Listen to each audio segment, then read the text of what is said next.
এই লিংকটা দিয়ে দাও, ফেসবুক লাইভের লিংকটা দিয়ে দাও তুমি।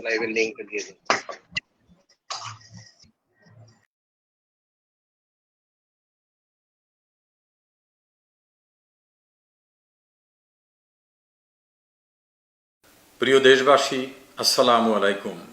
করোনা ভাইরাস থেকে রক্ষা পেতে আতঙ্ক নয়, সতর্ক হন। রোগ প্রতিরোধ ক্ষমতা বাড়াতে খাবারের তালিকায় নিয়মিত দুধ, ডিম, মাছ, মাংস রাখুন। মাছ, মাংস, দুধ, ডিম উৎপাদনে জড়িত যারা, উৎপাদন অব্যাহত রাখুন। সরকার সকল প্রকার সহযোগিতা প্রদান করবে।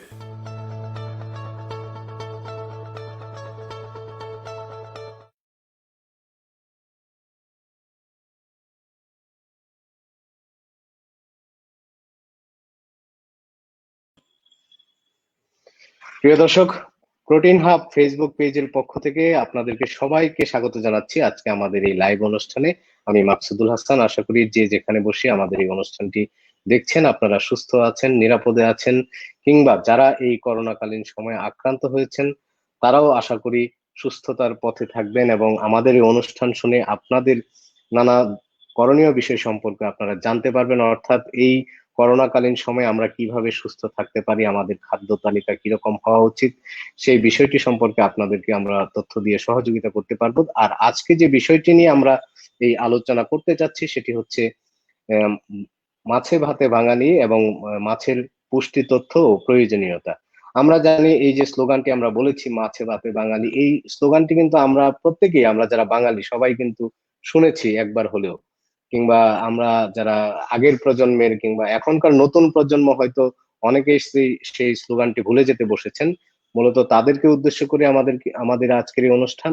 এবং আমরা যে তথ্যগুলো তুলে ধরতে চাই, এই মাছের কি প্রয়োজনীয়তা রয়েছে, মাছ চাষ কিভাবে হয়, আমরা মাছ চাষে বর্তমানে কি অবস্থায় আছি, এছাড়া এই মাছের যে পুষ্টি তথ্য রয়েছে, কেন মাছ খাওয়া প্রয়োজন, সেই বিষয়গুলো নিয়ে আলোচনা করবো। আর আজকে আমাদের সাথে আলোচনায় যুক্ত হবেন তিনজন অতিথি। এর মধ্যে প্রথমে আমি যাকে পরিচয় করে দিব তিনি হচ্ছেন এহতেশাম বি শাহজাহান। তিনি ব্যবস্থাপনা পরিচালক, কোয়ালিটি ফিড, এবং বাংলাদেশের যে মৎস্য উৎপাদন রয়েছে এই মৎস্য উৎপাদনের পিছনে যারা সবচেয়ে বড় ভূমিকা রাখছেন বাণিজ্যিক উৎপাদনের পিছনে, তার মধ্যে তিনি একজন।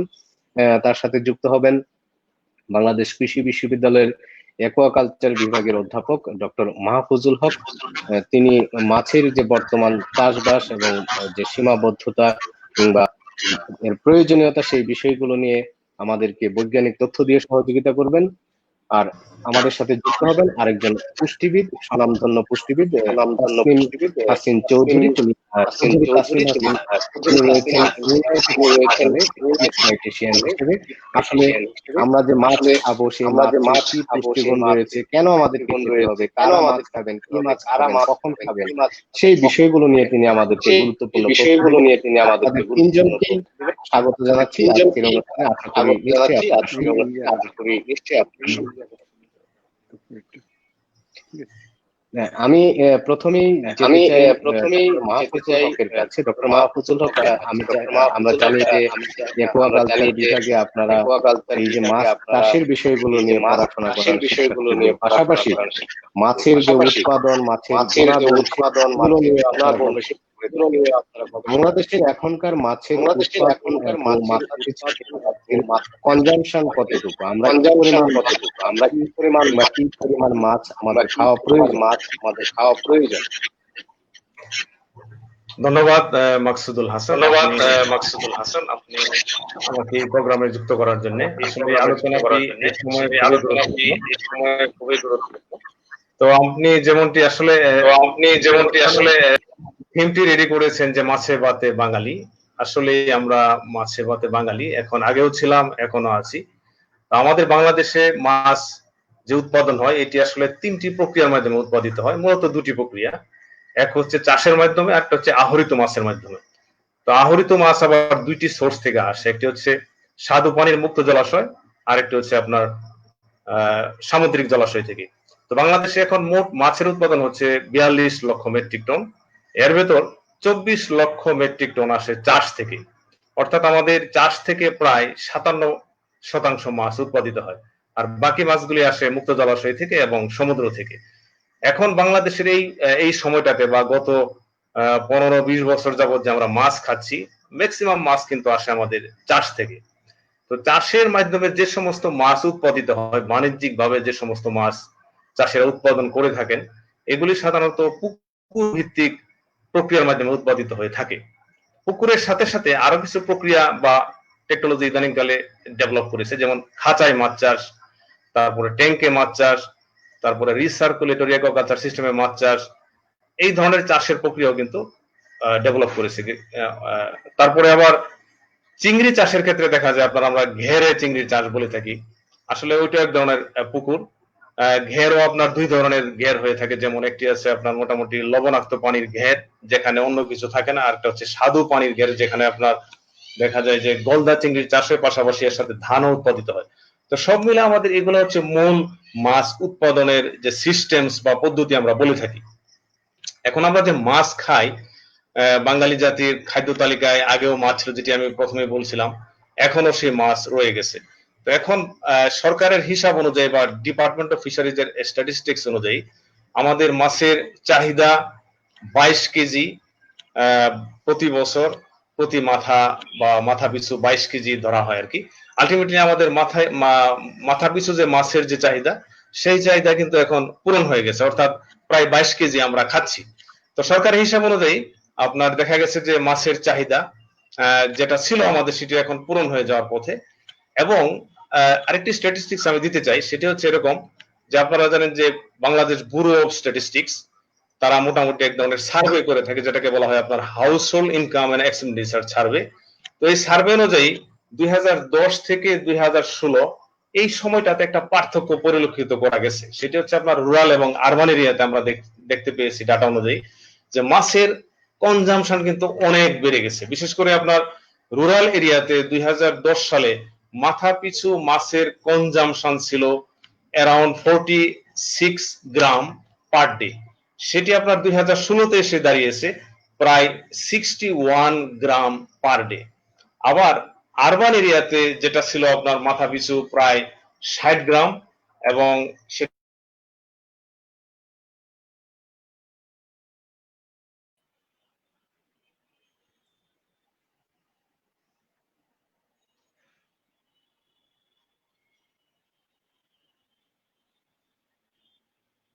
আমাদের মনে হয় একটু সংযোগে সমস্যা হচ্ছে। আমরা যেতে চাই পরবর্তী অতিথির কাছে, আমরা একটু এহতেশাম বি শাহজাহানের কাছে যেতে চাই। এহতেশাম বি শাহজাহান, আপনি নিশ্চয়ই আমাদের আলোচনা শুনছিলেন এবং ডক্টর মাহফুজুল হক যে বিষয়টি বলছিলেন যে মাছ চাষে যে আমাদের 57% মাছই আসে চাষের মাছ থেকে, আমরা আমাদের যে আমরা চাহিদার মিস করেছিলাম, এখানে আমার একটু লাইনটা কেটে গিয়েছিল। আমি যে কথাটা বলছিলাম যে ডক্টর মাহফুজুল হক আবার ফিরছেন, আমরা একটু তার কথা শুনে নিই, তারপর আবার আপনার কাছে আসবো। জি সরি, আসলে আমার এখানে লাইনটা একটু ডিস্টার্ব করছে আর কি। তো আমি যে কথাটা বলছিলাম যে মাছের উৎপাদন যেমন বেড়েছে আমাদের, ঠিক একইভাবে গ্রাম থেকে শহর পর্যন্ত মাছ খাওয়ার পরিমাণও বেড়েছে। অর্থাৎ আমি যেটি বলছিলাম যে গ্রামে 2010 থেকে 2016-তে মাথা পিছু প্রায় আপনার 15 গ্রাম মাছ খাওয়ার পরিমাণ বেড়েছে, শহরে বেড়েছে 8 গ্রাম পরিমাণ। তো এই মাছ খাওয়ার যে পরিমাণ বেড়ে গেছে, এই বেড়ে যাওয়ার সাথে সাথে আমাদের আরো কিছু বিষয় বিবেচনা রয়ে গেছে, অর্থাৎ মাছের প্রোডাক্ট, মাছের পুষ্টিমান সম্পর্কে মানুষদেরকে ধারণা দেওয়া, এবং সে অনুযায়ী মাছ যে একটি অন্যতম গুরুত্বপূর্ণ খাদ্য, সে খাদ্যটাকে আরো পপুলারাইজ করার ক্ষেত্রে আমাদের অনেক কাজ বাকি রয়ে গেছে আর কি।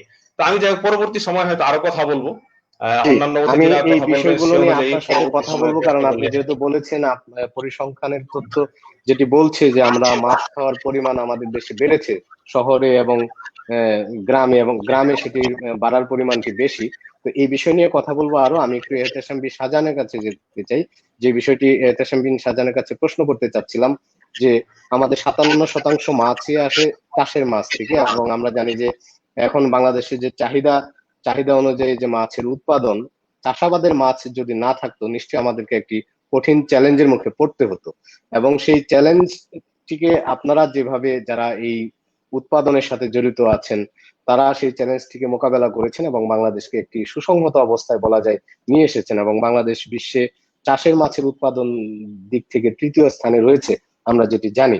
তা এহতেশাম বিন শাহজাহান, আমরা একটু জানতে চাই, এই যে বাংলাদেশের চাষের মাছের যে রূপান্তর, আমরা প্রাকৃতিক মাছ থেকে চাষের মাছের উপর নির্ভরশীল হয়েছি, কিংবা আমাদের পুকুর জলাশয়গুলোকে আমরা মাছের উৎপাদনে নিয়ে এসেছি, এই রূপান্তরটি কিভাবে সম্ভব হলো, সেই তথ্যগুলো আপনার কাছে জানতে চাই। এটা তো রাতারাতি হয়নি, আপনি জানেন। এটা আমরা তো এই সেক্টরে প্রায় 25 থেকে 27 বছর ধরে প্রাইভেট সেক্টরটা কাজ করছে, এবং সরকারি প্রণোদনা এবং সরকারি সহযোগিতায় আমরা এই কাজগুলা করে আসছি। এবং আমি যেটা সবসময় বলি যে কিছু কিছু পরিবর্তন আমাদের পরিলক্ষণ হয় না, আমরা খেয়াল করি না। এটা একটা অনেকটা গ্রাম ভিত্তিক সাইলেন্ট রেভলিউশন। এই সেক্টরের সাথে মনে করেন যে কম বেশি প্রায় 60 লক্ষ লোকের কর্মসংস্থান আছে। এখানে নারীদের অবদান অনেক বেশি। এবং আপনি খেয়াল করবেন যে আগে কিন্তু আমরা দেখতাম গ্রামে গেলে গ্রামের যে বাসার যে পুকুরটা, সেটা স্নানের জন্য বা বাসনপত্র ধোয়ার জন্য ব্যবহার হতো। আজকাল কিন্তু this has turned into a commercial venture. এখন আর আপনি দেখবেন যে ওই পুকুরগুলোও পরিবর্তন হয়ে গেছে এবং নতুন নতুন পুকুর খোদা হচ্ছে। আপনাকে একটা খুব এনকারেজিং দিই যে FAOর একটা রিপোর্ট অনুসারে 2022 সালের মধ্যে 4টি দেশের নাম এসছে যেখানে বাংলাদেশ অন্যতম 4টি দেশের মধ্যে, মানে সম্ভাবনাময়। আমরা অলরেডি দেখেন আমাদের সাইজ, যদি আপনি দেখেন বাংলাদেশের সাইজ, আমাদের উপরে আছে হয়তো প্রোডাকশনের চায়না, ইন্ডিয়া এবং ভিয়েতনাম। সবগুলো দেশ আমাদের থেকে বহুলাংশে বড়।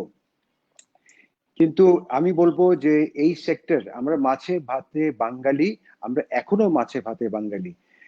আমাদের বাংলাদেশে যা প্রোটিন আপনার আমরা কনজিউম করি, ফিশ এবং অ্যানিমাল যদি আমি তুলনা করি, আমরা এখনো 58% ফিশ থেকে কিন্তু পাচ্ছি আমাদের বাঙালি, গ্রাম এবং শহর মিলে, যেখানে গ্লোবাল অ্যাভারেজ হচ্ছে 20%। সো আমরা এখনো মাছে ভাতে বাঙালি। আমরা যতই উন্নত নিজেদের মনে করি, এখনো কিন্তু আমরা মাছে ভাতে বাঙালি। এখন অ্যাকচুয়ালি এই ছোট পরিবেশে এত ইয়েতে কিন্তু অনেক কিছু বলার আমার আছে, বাট সময় কম। তো পরিসংখ্যান যেগুলো আমার আগের বক্তব্য বলে গেলেন যে এটা কারেক্ট, আমি এটার সাথে একমত।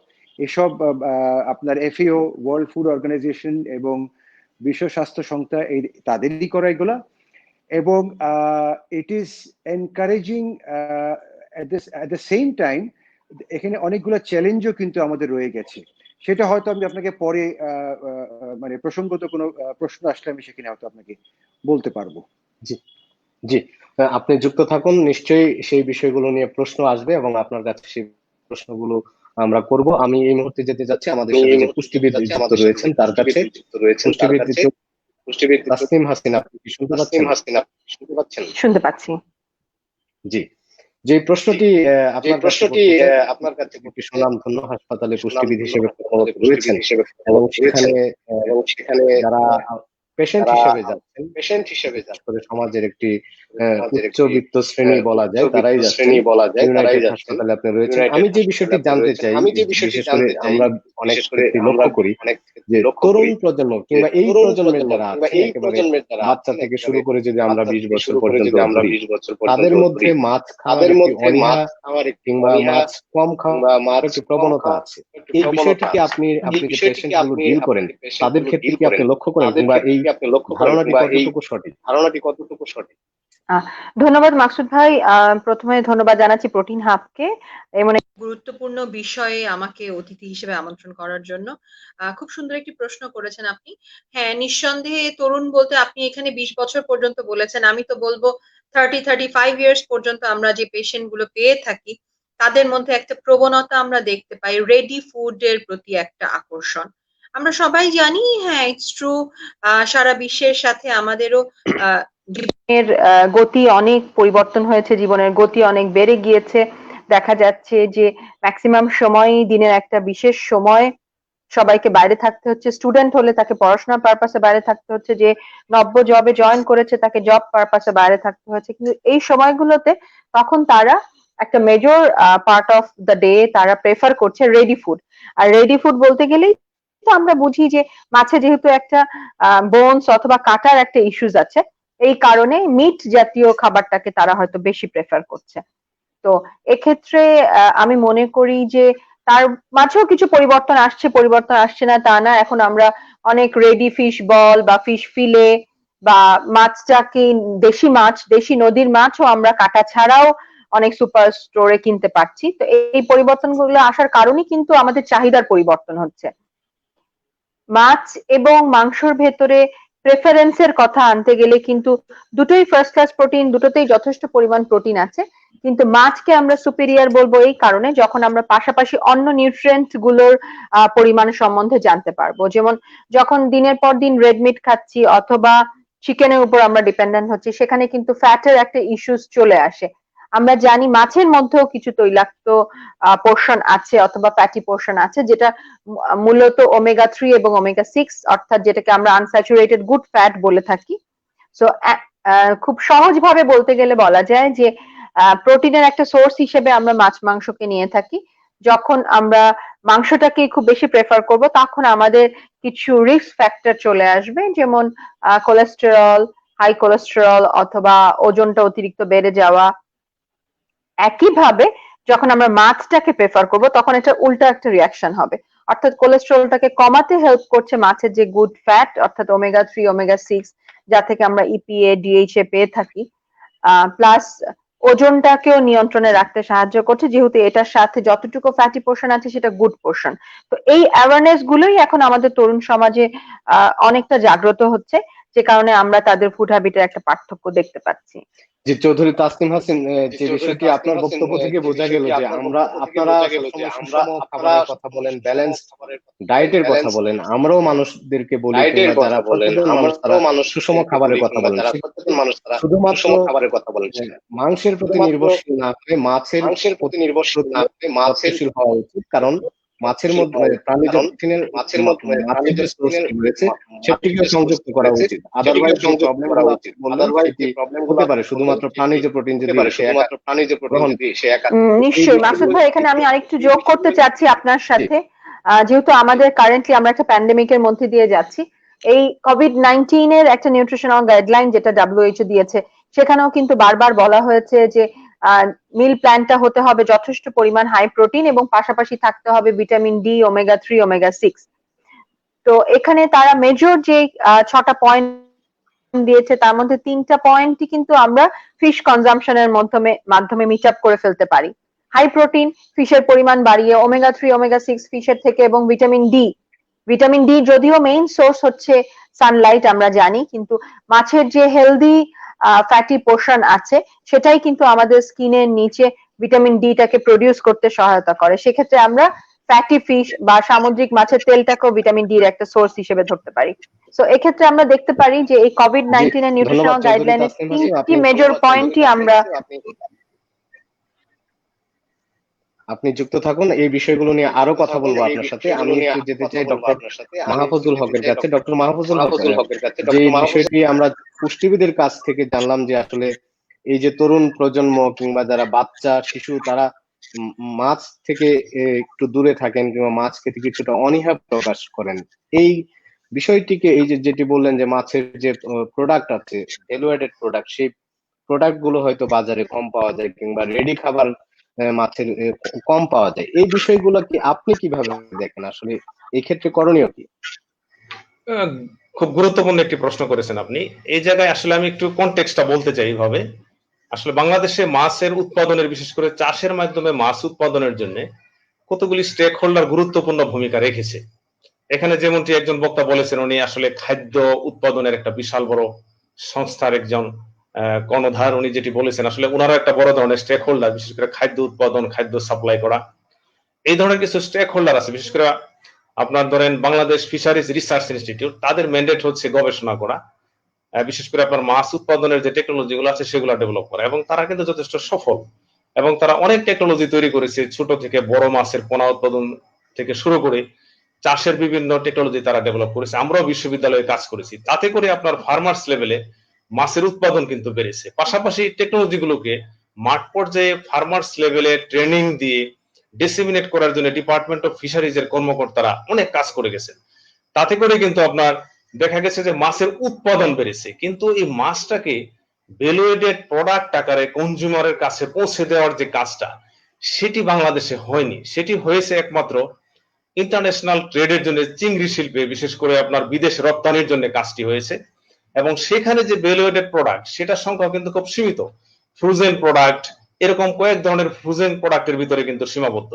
কিন্তু আমরা এই মাছটাকে দেশীয় বাজারে ভ্যালু এডেড প্রোডাক্ট আকারে কিন্তু সেভাবে আমরা ডিস্ট্রিবিউট করতে পারি নাই, যে কারণে দেখা গেছে আমাদের হাউস হোল্ডে, বিশেষ করে আমাদের রুরাল কনটেক্সট বা আরবানাইজ যে ট্রান্সফরমেশন হচ্ছে বাংলাদেশে, এই ট্রান্সফরমেশনের ভিতরে আমাদের পারিবারিক কিছু পরিবর্তন আসছে। পরিবর্তনটা কিরকম? আমাদের ইনকাম বা পারচেজিং ক্ষমতা বেড়েছে, পাশাপাশি আমাদের নিউক্লিয়ার ফ্যামিলি তৈরি হয়েছে, পাশাপাশি আমাদের যে হাউস হোল্ডের যে হাউস ওয়াইফস বা মহিলারা, তারাও কিন্তু চাকরির দিকে ঝুঁকে যাচ্ছেন।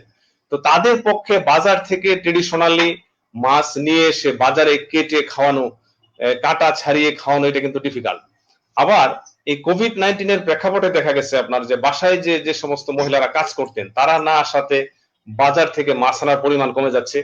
পাশাপাশি মানুষের যে, আমাদের যে বাঙালিদের যে একটা বৈশিষ্ট্য, বিশেষ করে আমরা বাজারে যাই, বাজারে যে বাজারে ঘুরে কোন মাছ বড়, কোনটা ছোট, জীবিত না মৃত, অনেক কিছু দেখে কিন্তু আমরা মাছ কিনি। এই প্রক্রিয়াটার থেকে কিন্তু মানুষ কিছুটা, কোভিড এর কারণে হোক, কিছুটা আগের থেকে কিন্তু ব্যস্ততার কারণে মানুষ কিছুটা পিছিয়ে যাচ্ছে, যে কারণে দেখা গেছে আপনার বাজার থেকে মাছ কিনে খাওয়ার যে প্রবণতা, সেটার পরিমাণ কমে গেছে। এখন এখান থেকে উদ্ধার হওয়ার মতো একটাই উপায় আছে আমাদের, সেটি হচ্ছে আসলে আমাদের মাছকে প্রসেস করতে হবে। প্রসেস করে ভ্যালু এডেড বিভিন্ন ধরনের প্রোডাক্ট আছে, সেগুলো তৈরি করতে হবে।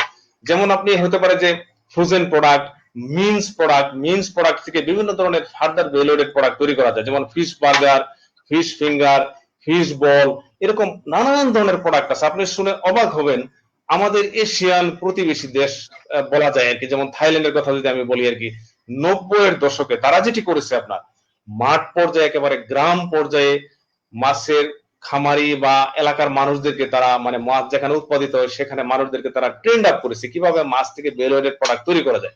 কিন্তু আমাদের দেশে কিন্তু আপনার ভ্যালু এডেড প্রোডাক্ট তৈরি করার জন্য এরকম মাঠ পর্যায়ে কোনো ট্রেনিং নাই।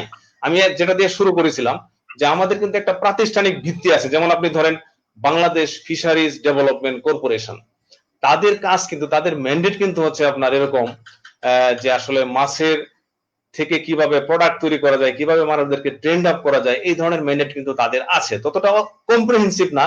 এবং তাদের যে কর্মকাণ্ড দেখবেন আপনি, যে আসলে তাদের কর্মকাণ্ড হচ্ছে যে মাছ ধরে যেখানে আপনার মাছ ল্যান্ডিং হবে, অবতরণ কেন্দ্র সেটা নির্মাণ করা, এবং সেটা যাতে স্বাস্থ্যসম্মত উপায়ে অবতরণ করতে পারে সেই বিষয়ে ব্যবস্থা গ্রহণ করা।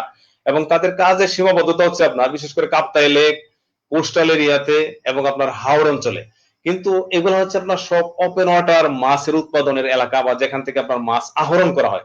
কিন্তু যেখানে আপনার মাছ চাষ করা হয়, ওইরকম চাষের এলাকা, যেমন আপনি ধরেন ময়মনসিংহ ডিস্ট্রিক্ট, এমন একটি ডিস্ট্রিক্ট বাংলাদেশে সবচেয়ে বেশি মাছ এখানে উৎপাদিত হয়। এবং আপনি যদি স্ট্যাটিস্টিক্যালি হিসাব করে দেখেন,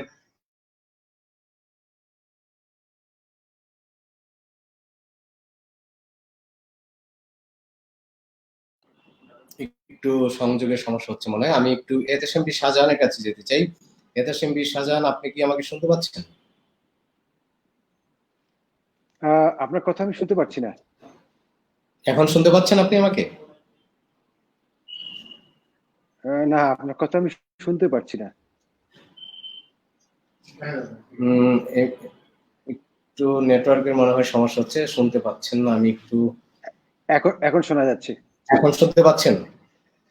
জি জি, যে প্রশ্নটি আপনার কাছে করতে চাই, আসলে ডক্টর মাহফুজুল হক বলছিলেন যে আমাদের এই যে ভ্যালু এডেড প্রোডাক্ট মাছে করা উচিত, বিশেষ করে যারা তরুণ প্রজন্ম, নতুন প্রজন্ম রয়েছে, তাদেরকে মাছের ক্ষেত্রে আকৃষ্ট করার জন্য। আমাদের পুষ্টিবিদও বলেছেন কিন্তু যে এই নতুন প্রজন্ম মাছের প্রতি একটু অনীহা আছে, মাছের কাঁটা থাকার জন্য কিংবা সময় স্বল্পতা, রেডি ফুডের প্রতি তাদের আকর্ষণ বেশি। আমি এই বিষয়গুলো নিয়ে আপনার সাথে আলোচনা করব। তার আগে যে চ্যালেঞ্জগুলোর কথা আপনি একটু বলতে চাচ্ছিলেন, যে এই যে রূপান্তরটি হলো, আমরা চাষের মাছের যে উৎপাদন ব্যাপক হারে আমাদের দেশে বাড়লো, এবং যেহেতু আমাদের চাহিদা দিনকে দিন বাড়ছে, হয়তো সামনের সময় আরো বাড়াতে হবে। এই চাষের মাছের যে গুণগত মান, সেগুলো নিয়ে কিন্তু অনেক সময় প্রশ্ন আসে, যে মাছের যে ফিড গুলো দেওয়া হচ্ছে সেগুলো কতটুকু গুণগত মানের, কিংবা মাছের স্বাদ নিয়ে অনেক প্রশ্ন থাকে, গন্ধ নিয়ে প্রশ্ন থাকে। তো আপনারা এই যেহেতু ফিড উৎপাদন করছেন এবং এই সেক্টরের সাথে দীর্ঘদিন যাবত জড়িত রয়েছেন, প্রায় 25 বছর যাবত আপনার প্রতিষ্ঠান যুক্ত রয়েছে, আপনি যুক্ত রয়েছেন, আপনারা এই গুণগত মানটিকে কিভাবে দেখেন, কতটুকু এই গুণগত মান আপনারা বজায় রাখেন এবং গুণগত মান আরো কিভাবে বাড়ানো যায়, আপনারা কি চ্যালেঞ্জ গুলো দেখেন? জি, এটা বলতে গেলে অনেক কিছুই চলে আসে আলাপে, যেমন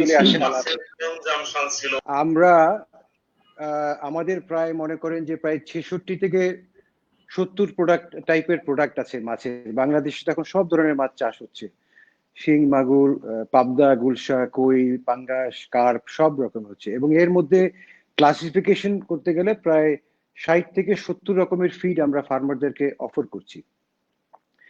এখানে প্রথমত আমরা যেটা গাইডলাইন ফলো করতে হয় আমাদেরকে, সেটা হলো মৎস্য অধিদপ্তরের যেই গাইডলাইনটা আছে সেটাতে বলা আছে প্রতিটি প্রজাতিতে কি ধরনের নিউট্রিয়েন্ট থাকতে হবে, প্রোটিন থেকে শুরু করে ফাইবার, মিনারেলস, ভিটামিন, সব ডিটেইল বলা থাকে। তো সেটাকে আমরা মিনিমাম ধরেই কাজ শুরু করি, যে ওটা মিনিমাম স্ট্যান্ডার্ড, এটা মেনটেন করতে হবে। সেকেন্ডলি হচ্ছে আমরা কিন্তু সারা বিশ্ব থেকে খুঁজে খুঁজে বেস্ট প্রোডাক্ট যেগুলা পাওয়া যায় at রিজনেবল প্রাইস, মানে আমরা একেবারে বলতে পারেন যে সোর্সে চলে যাচ্ছি। ফিশ মিল যেরকম আমরা ইউজ করি, সেটা আমরা কোনো ট্রেডার থেকে কিনছি না, আমরা সরাসরি একেবারে ম্যানুফ্যাকচারার থেকে তার সাথে নেগোশিয়েট করে কি মাছ, সাগরের কোন মাছটা নিব, কিভাবে প্রসেস হবে, নিউট্রিয়েন্টটা কিভাবে ইনশিওর থাকবে, সেগুলো আমরা ইনশিওর করছি। এবং আমাদের র মেটেরিয়ালের সংখ্যা প্রায় 80-র মতন। We use about 80 kinds of raw materials, যেখানে প্রতিটি র মেটেরিয়াল আমাদেরকে ইনশিওর করতে হয় সাপ্লায়ারের সাথে যে আমরা কি চাচ্ছি। So this is quite a comprehensive job.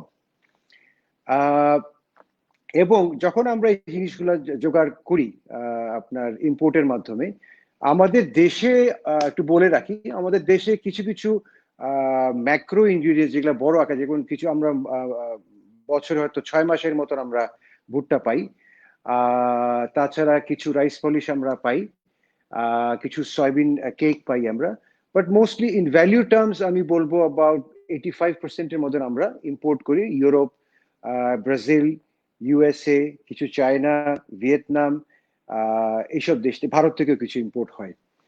তো এগুলা আমরা যখন জোগাড় করার পরে, what we do is we have to use the service of a nutritionist. একটা নিউট্রিশনিস্টের কাজ হচ্ছে মৎস্য, যে ফিশারি নিউট্রিশনিস্ট, তার কাজ হচ্ছে যে বিভিন্ন প্রজাতির যে মাছগুলো আছে, আমার কথাগুলি শোনা গেছে এতক্ষণ? শুনতে পাচ্ছি। আচ্ছা, বিভিন্ন প্রজাতির যে মাছগুলো আছে তাদের কিন্তু নিউট্রিয়েন্ট রিকোয়ারমেন্ট ইজ ডিফারেন্ট। এটা এমন না যে আমি এক প্রকারের ফিড তৈরি করে দিলাম, এটা প্রত্যেক প্রজাতির মাছে ইউজ হবে। শ্রিম্পের জন্য আলাদা, মাগুরের জন্য আলাদা, কইয়ের জন্য আলাদা, কার্পের জন্য আলাদা, পাঙ্গাসের জন্য আলাদা, because physiology is different. So আমাদেরকে ফরচুনেটলি আর আনফরচুনেটলি আমাদেরকে ফরেন নিউট্রিশনিস্টের শরণাপন্ন হতে হয়, বিকজ টেকনিক্যালি তারা অনেক বেশি advance. I am still waiting যে আমাদের দেশে ভালো নিউট্রিশনিস্ট গড়ে উঠবে, বাট আনটিল নাও আমরা বিদেশি নিউট্রিশনিস্টদের হেল্পটা নিই, বিকজ দিস ইজ নিউট্রিশন বলেন বা আপনার ফিড প্রিপারেশন বলেন, ইট ইজ অনগোয়িং প্রসেস। আমরা নলেজ প্রত্যেকদিনই শিখছি, প্রতিদিনই কিন্তু এটার রিসার্চ হচ্ছে, প্রতিদিনই আমরা জানতে পারছি নতুন নতুন জিনিস, র মেটেরিয়ালের লিস্ট আমরা অ্যাড করতে পারছি, এবং ডাইজেস্টিবিলিটি বাড়ানোর জন্য আমরা চেষ্টা করছি। আর মেশিনারি টেকনোলজি এখানে ব্যাপার চলে আসে, যে মেশিনে কিন্তু আমরা এখন অনেক বেটার কুক করতে পারছি। যেরকম শ্রিম্প কিন্তু খাদ্যটা বেশিক্ষণ তার স্টমাকে রাখতে পারে না, 10-15 মিনিটস হয়তো ম্যাক্সিমাম থাকে। So we have to pre-digest the feed so that the shrimp can absorb the nutrients as fast as possible. তো এটা অ্যাকচুয়ালি এত কম সময় বলা যাবে না। আপনি যে আমাকে 1 ঘন্টা সময় দিতেন তাহলে আমি আপনাকে ডিটেল আরো বলতাম, বাট আমি সংক্ষেপে যেটা বলছি সেটা হচ্ছে যে আমাদের ল্যাবরেটরিজ আছে, আমরা এনশিওর করছি যে the best quality we are receiving. This sector is highly competitive. আজকে যদি কোনো একটা অপারেটর যদি সে কম্প্রোমাইজ করে in quality, he will lose the market. So আমার কথা যদি আমি বলি, আমি 25 বছর ধরে এই সেক্টরে কাজ করছি, why would I do something যেটা আমার ব্যবসাকে within 7 to 15 days একটা বিপদের মধ্যে টেনে নিয়ে যাবে। So it is good, competition is good, and you learn from that. মানে আমরা কিন্তু যখন প্রথম we started 25 বছর আগে, তখন আমি I'll be very honest with you, আমি তখন কিছুই জানি না আমি নিউট্রিশনিস্ট কাকে বলে।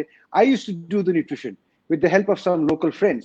I literally used to do the nutrition, যে আমি এখানে কিছু প্রোটিন দিয়ে এখানে, but this is not the way. But এখন কিন্তু 25 বছরে এটা অনেক ইমপ্রুভ হয়ে এসছে।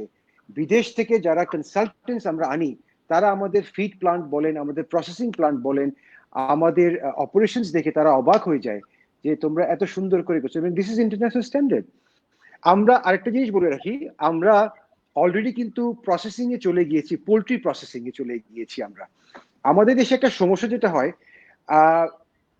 Two export fish it has to be primarily in fillet form. তো ফিলে করতে গেলে উই নিড বিগ ফিশ। আমি যেরকম ইকবাল সাহেবের কথা শুনেছেন কি যায় না, he is a British Bangladeshi citizen, he is order of British empire বলা হয়, মানে OBE, order of British empire.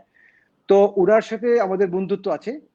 ওনার কক্সবাজারে একটা প্রসেসিং প্লান্ট আছে, but mostly he buys from the far east. ওনাকে জিজ্ঞেস করলাম যে কেন ইকবাল ভাই আপনি আমাদের দেশ থেকে কিনে, he is the largest importer of fish into Europe. তো ওনাকে বললাম যে আমাদের দেশ থেকে আমরা করি না কেন। তো ওনার যেটা বক্তব্য ছিল, দেখেন আমাদের দেশে কিন্তু আমি কনসিস্টেন্টলি কিন্তু বড় সাইজের মাছটা পাচ্ছি না। সো এখানে আমাদেরকে একটা লিঙ্কিং এর ব্যাপার আছে, উই হ্যাভ টু লিঙ্ক বিভিন্ন স্টেক হোল্ডার্স একসাথে।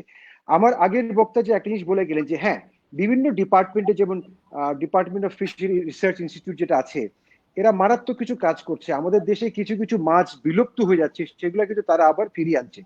যেমন ইলিশ মাছ খুব পাওয়া যায়, এটা কিন্তু এমনি এমনি না। এই যে কিছু কিছু ব্যান করা হচ্ছে, এই সময় মাছ ধরা যাবে না, নেট জাল ব্যবহার করা যাবে না, এইসব কারণে কিন্তু আমরা এখন ইলিশের আপনার হারভেস্ট কিন্তু অনেক হাই দেখছি। বাট প্রবলেম যেটা হচ্ছে সেটা হচ্ছে, যেটা আমরা বারবার বলছি, যে coordination among the stakeholders হচ্ছে না।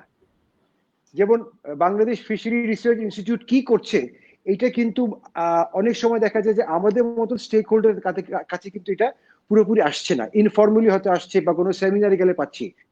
আমি মনে করি there should be a board, protein board থাকা উচিত, যেখানে সব স্টেক হোল্ডাররা থাকবে, এবং ওই ইয়েতে গ্যাদারিং এ সব stakeholder will be inform যে কোথায় কি হচ্ছে। আর আমাদের প্রাইভেট সেক্টরে আমরা যারা কাজ করি, আমরা কিন্তু একটু প্রোঅ্যাক্টিভ থাকতে হয় আমাদেরকে, বিকজ আমরা ব্যবসা করি, এখানে আমরা বিনিয়োগ করেছি, এবং আমরা আমরা আমরা অনেকে আমাদেরকে বলে যে আপনারা ফিড মিলে কেন আসলেন, আমরা মাস্টার্স পড়াশোনা করে এই সেক্টরে আসলাম। তখন অনেকে কাছে শুনেছি যে ছোট করেছে আমাদেরকে, যে আপনারা মুরগির খাবার করেন, এই করেন সেই করেন। But I feel very proud that এই সেক্টরে এসছে, এবং আজকে বাংলাদেশ যেখানে প্রোটিন স্বয়ং সম্পূর্ণতা চাচ্ছে, সেখানে আমাদের এই সেক্টরের কন্ট্রিবিউশন ইজ ম্যাসিভ আমি বলবো। একটা স্ট্যাটিস্টিক যদি বলি, about 73 লক্ষ টন এর মতন মাছ প্রোডাকশন হয়, তার মধ্যে 62 লক্ষ টনের মতন মাছ প্রোডাকশন হয়, তার মধ্যে about 60% এর মতোই কিন্তু সরি 42 লাখ, তার মধ্যে 42 থেকে 43 লাখ, তার মধ্যে 36 লাখ কিন্তু হয় ইনল্যান্ড। সেখানে ভাগাভাগি আছে, কিছু হাওড় টাওয়ারে হয়, বাট তার মেজরিটি কিন্তু পুকুরের মধ্যে হয়। তো এখন এই জন্য এই সেক্টরটা আমরা দেখি, প্রফেসর বলেছেন ডক্টর মাহফুজুল হক, 57% মাছই পুকুরে চাষ হয়। জি জি, সেটাই। এবং এটা দিন দিন, যেটা আমি আগেও বলেছি, এটা দিন দিন বাড়ছে। We find it very encouraging. But আমি একটা জিনিস খুব স্ট্রংলি বলবো, যেটা আমি পোল্ট্রির ব্যাপারে বলেছি, যে পোল্ট্রি বোর্ড বা ফিশারি বোর্ড, এখন এত বোর্ড না করে আমরা একটা বোর্ডই করতে পারি, সেটা হতে পারে প্রোটিন বোর্ড। আমি একটা কথা বলে আমার এই সেশনটা শেষ করবো, সেটা হচ্ছে যে আমরা জানি তুলা উন্নয়ন বোর্ড আছে বাংলাদেশে, বাট কয় ছটা তুলা তৈরি হয় কারো কাছে তথ্য নাই, কোনো তুলা আমাদের দেশে হচ্ছে না। তুলা উন্নয়ন বোর্ড থাকতে পারে, এত বড় একটা সেক্টর যেটা গার্মেন্টস এর পরে second largest employer in Bangladesh, একটা বোর্ড থাকা উচিত, যেখানে সব স্টেক হোল্ডাররা থাকলে, এই যে আজকে প্রফেসর সাহেব আছেন, ডাক্তার সাহেব আছেন, আমরা সবাই মিলে একসাথে কাজ করে এটাকে একটা রোড ম্যাপ দিতে পারবো। এটা রোড ম্যাপের আমরা অভাব দেখছি। জি, নিশ্চয়ই এই বিষয়গুলো গুরুত্বের সাথে যারা নীতি নির্ধারকরা আছেন তারা বিবেচনা করবেন। আমরা এই বিষয়গুলো নিয়ে আরো কথা বলবো, আপনি যুক্ত থাকুন। আমি একটু এই মুহূর্তে যেতে চাচ্ছি ডক্টর মাহফুজুল হকের কাছে। ডক্টর মাহফুজুল হক, আপনার কাছে যে বিষয়টি জানতে যাব, আমাদের একজন দর্শক ইতিমধ্যে প্রশ্ন করেছেন, আবু সাইদ ফরহাদ নামে। ডক্টর মাহফুজুল হক, আপনি কি?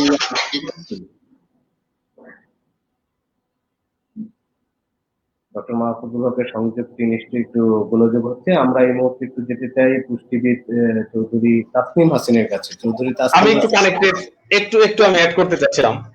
জি জি, আপনার কাছে আমি প্রশ্নে যাচ্ছিলাম, সেই প্রশ্নটি আমি একটু করে নিই। দর্শকের প্রশ্ন,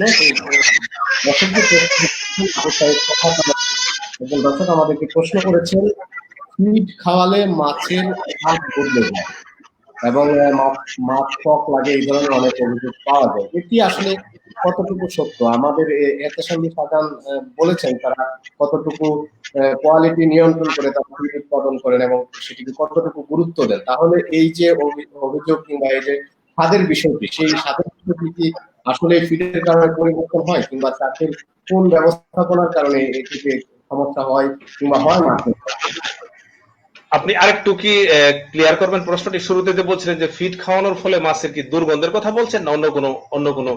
মাছের স্বাদ বদলে যায়, এটি আমাদের করেছেন আবু সাইদ ফরহাদ। ফিড খাওয়ালে মাছের স্বাদ বদলে যায়, অনেক সময় মাছ টক লাগে। আসলে এই কারণটি কি, মানে কেন এটা আসলে মাছের স্বাদের ক্ষেত্রে সবচেয়ে গুরুত্বপূর্ণ বিষয় হচ্ছে আপনার মাছে বিভিন্ন ধরনের ফ্যাটি অ্যাসিড উৎপাদিত হয়। এটি নির্ভর করে মাছের কিছুটা প্রাকৃতিক খাবারের উপর, এবং যে খাবার দেওয়া হয় সে খাবারের ইনগ্রেডিয়েন্টস এর উপর। তার চেয়ে বেশি নির্ভর করে মাছের স্বাদের অবস্থাটা, সেটা হচ্ছে পুকুরের পরিবেশের উপর। তো আমাদের মাছ চাষীদের ক্ষেত্রে যে সমস্যাটি দেখা যায়, যে মাছের যে রিকমেন্ডেড ডেনসিটি আমরা যেটি বলে থাকি আর কি, শতাংশ প্রতি বড় জোর 100 বা 150, এর বেশি যাওয়া ঠিক না। কিন্তু দেখা যায় মাছ চাষিরা এর থেকে 3 থেকে 4 গুণ মাছের ঘনত্ব পুকুরে দিয়ে থাকেন। এতে করে যে সমস্যাটি হয়, যে অধিক ঘনত্বে মাছ চাষ করার ফলে খাবার বেশি দিতে হয়, এবং অধিক ঘনত্বে খাবার দেওয়ার কারণে খাবারের যে পরিমাণ আপনার ডাইজেশন হয়, এই ডাইজেশনের মাধ্যমে মাছ যে পরিমাণ পুষ্টি গ্রহণ করে খাদ্যের, সেটা প্রায় ধরেন 30% সাইন্টিফিক্যালি যদি আমরা অ্যানালাইসিস করি, এবং 70% নিউট্রিয়েন্টস কিন্তু পানিতেই থেকে যায়। অর্থাৎ আমরা মাছকে যে কোনো পরিবেশে আপনার যে খাবার দিই না কেন, তার 30% মাছের মাধ্যমে পুষ্টি আকারে উঠে আসে, এবং 70% পুষ্টি পানি বা মাটিতে কাদাতে থেকে যায়। এই পুষ্টিগুলোর ডেফিনেশন হচ্ছে এখানে আপনার নাইট্রোজেন থাকে, ফসফরাস থাকে, সালফার থাকে, এরকম বিভিন্ন ধরনের নিউট্রিয়েন্টস থাকে আর কি। তো এগুলো যখন আপনার রীতিমতো খাদ্য দেওয়ার কারণে বাড়তে থাকে, বাড়তে বাড়তে একটা পর্যায়ে এগুলাতে আপনার পানির যে কোয়ালিটি, পানিতে এক ধরনের দুর্গন্ধের সৃষ্টি হয়, পানির কোয়ালিটি নষ্ট হয়, পানি কিছুটা অ্যাসিডিক হয়ে যায়, এবং মাছে অফ ফ্লেভারের সৃষ্টি হয় বা দুর্গন্ধের সৃষ্টি হয়। এটি কিন্তু একটি বড় ধরনের সমস্যা।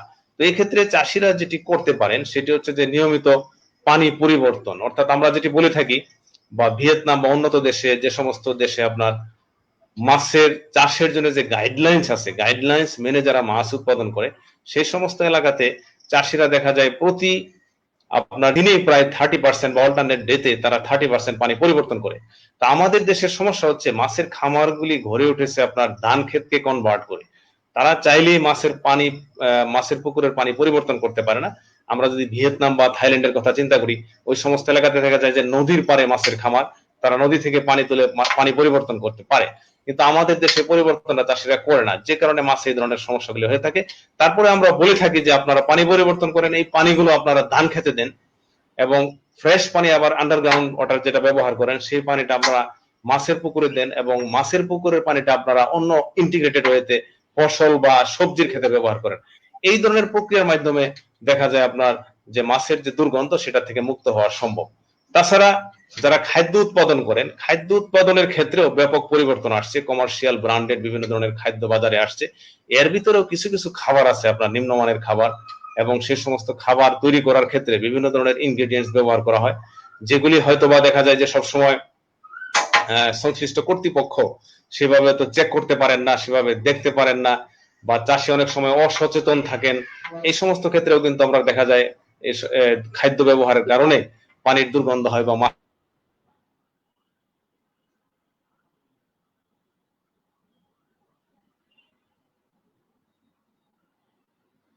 ডক্টর মাহফুজুল হক, আপনি সংযোগটি বিচ্ছিন্ন হয়ে গেছে সম্ভবত। আমরা এই বিষয়টি নিয়ে আবার ডক্টর মাহফুজুল হকের কাছে যাব। তার বক্তব্য থেকে যেটি পরিষ্কার যে আমাদের এই যে ফিডের উৎপাদন, যেটি এহতেশাম শাহজাহান বলছিলেন, তারা অত্যন্ত আধুনিক পদ্ধতিতে এবং উন্নত মানের ফিড তারা তৈরি করেন, কিন্তু এই ফিডের কারণে অনেক সময় যে অভিযোগগুলো পাওয়া যায় যে ফিডের কারণে মাছের স্বাদ কিংবা মাছের গন্ধ এগুলোতে হয়তো প্রভাব ফেলে, কিন্তু ডক্টর মাহফুজুল হকের কথায় যেটি পরিষ্কার যে আমাদের যে চাষাবাদ পদ্ধতি রয়েছে সেই চাষাবাদ পদ্ধতিতেও কিন্তু পরিবর্তন আনা প্রয়োজন। কারণ আমরা একেবারে সনাতনী চাষাবাদ পদ্ধতি এখনো অনেক ক্ষেত্রে রয়ে গেছে, বিশেষ করে পুকুরে যারা মাছ চাষ করেন, সেই চাষাবাদ পদ্ধতি যদি আরো আধুনিক করা হয়, যেটি ডক্টর মাহফুজুল হক বলছিলেন, সেক্ষেত্রে হয়তো চাষের মাছের ক্ষেত্রে যে সমস্যাগুলো হয়ে থাকে অনেক ক্ষেত্রে, সেই সমস্যাগুলো হয়তো কেটে যাবে। আমরা সেই আশা করছি এবং পরবর্তীতে উনি সংযুক্ত হলে সেই বিষয়গুলো নিয়ে আরো কথা বলবো। আমি এই মুহূর্তে যেতে চাচ্ছি পুষ্টিবিদ চৌধুরী তাসনিম হাসানের কাছে। চৌধুরী তাসনিম হাসান, আপনি হ্যালো, শুনতে পাচ্ছি না আমি। আপনি কি শুনতে পাচ্ছেন? এখন শুনতে পাচ্ছেন? এখন শুনতে পাচ্ছি। জি বলুন। তাসনিম হাসান, যে প্রশ্নগুলো বলেছেন, একটি প্রশ্ন আমি আপনাকে দর্শকের প্রশ্নটি করতে চাই, সেটি হচ্ছে যে জিঙ্ক এবং ওমেগা 3 কোন মাছে বেশি পাওয়া যায়, এটি যদি একটু আমাদেরকে বলেন। নারায়ণ বণিক নামে আমাদের কাছে।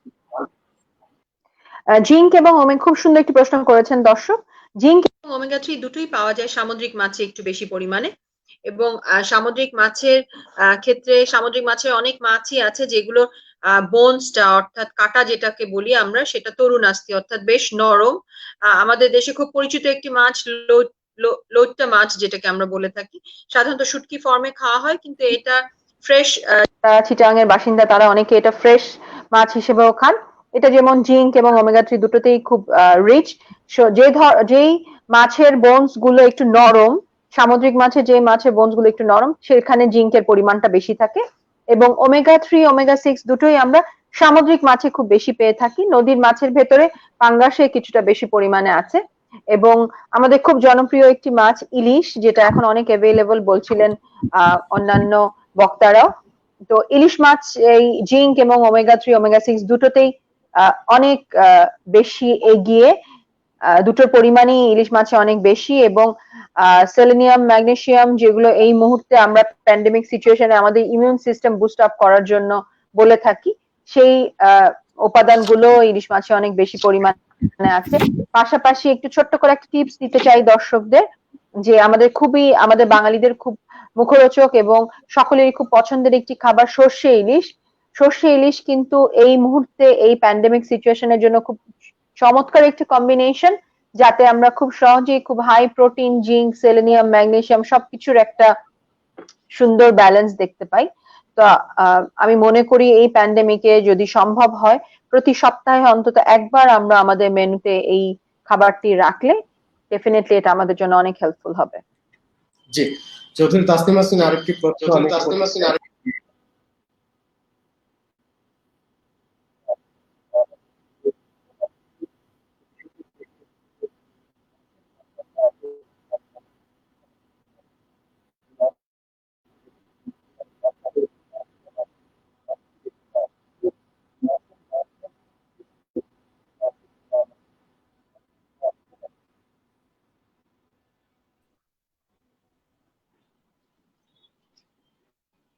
I can't hear you.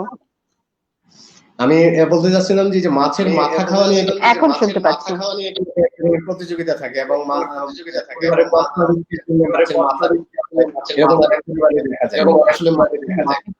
বিশেষ ধারণা থেকে নাকি বিশেষ। আপনি কি শুনতে পাচ্ছেন আমাকে? জি, আমি শুনতে পাচ্ছি। আপনি কি আমার প্রশ্ন শুনতে পাচ্ছেন? হ্যাঁ, মাছের মাথার প্রেফারেন্সটা আসলে কার হওয়া উচিত, বা মাছের মাথার উপকারিতাই তো? মাছের মাথা সাধারণত অর্গান মিট একটা পার্টের মধ্যে ফেলে থাকি। তো মাছের ফ্লেশের থেকে মাথার সবচেয়ে অন্যতম পার্থক্য যেটা, যে মাছের মাথাতে প্রচুর পরিমাণে ফ্যাট এবং ক্যালসিয়াম থাকে।